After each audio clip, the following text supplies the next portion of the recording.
الشباب اللي ما ياخذون هرمون ويريدون يضخمون عضلات ظهرهم. باختصار تابع وياي هذا الكورس.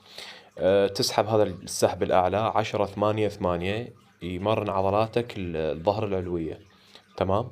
خلصت تدخل على سحب الدفة. تمام، اللي هو يشتغل بالميجنز باللاتس. تمام، الجزء الثاني من الظهر. أيضا تلعب 10 8 8. صعد وزن إذا أنت طبيعي وتريد تضخم، تحتاج إنك تصعد وزن وتلعب بهاي الحدود التكرارات 10 8 8. تمارينك ما تزود عن 4 على الظهر، هاي مع الديد ليفت الأربعة. تمام، لأن هاي تمارين أساسية.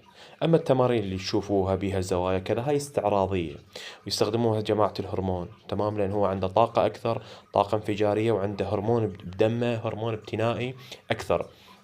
تمام، فهو يجيب نتيجة وياه إذا يتمرن بهاي الطريقة. أنت لا، ما تقدر. إذا تمرن طريقتهم اللي تشوفها بالأنستا وغيرها ما راح تقدر تصعد، لأن راح تصير عندك فقط إصابات. تمام، إصابات، وما راح تقدر تتقدم. خلصت من التمرين الأول، الثاني تدخل على هذا التمرين الثالث اللي هو السحب الأفقي المسدود. أيضا 10 8 8 تصعد بوزن. هذا يستهدف الظهر ككل، من عدا الظهر الأسفل. تمام، تلعب له الديد ليفت، لأن هو الظهر الأسفل معروف. أنا جاي أتكلم لكم باختصار ومن الأخير. تمام، أنا من 2008 أتمرن بدون هرمون. هذا تمريني، سيتاتي 3، تماريني 3 لكل عضلة. عضلات الظهر كذا. وأيضا بنفس يوم الظهر أنا أدخل على الكير. تمام، فالديد ليفت أنا ما أصعد بوزن صراحة، يعني 60 70. أنا على التصوير هنا خليته 45. فأدخل هنا على الكير. أنا البايسبس بيها رأس طويل ورأس قصير.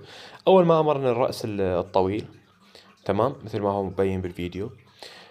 أدخل على الرأس القصير دائما بتمرين اللاري. أصعد وزن لكن مو وزن انفجاري، لأن الكيل مهدد بالقطع بسرعة. إذا خلص هذا التمرين ألعب كيل دمبلز بالمطرقة، وهذا الوضع المفيد. تمام. إن شاء الله أن يوفق الجميع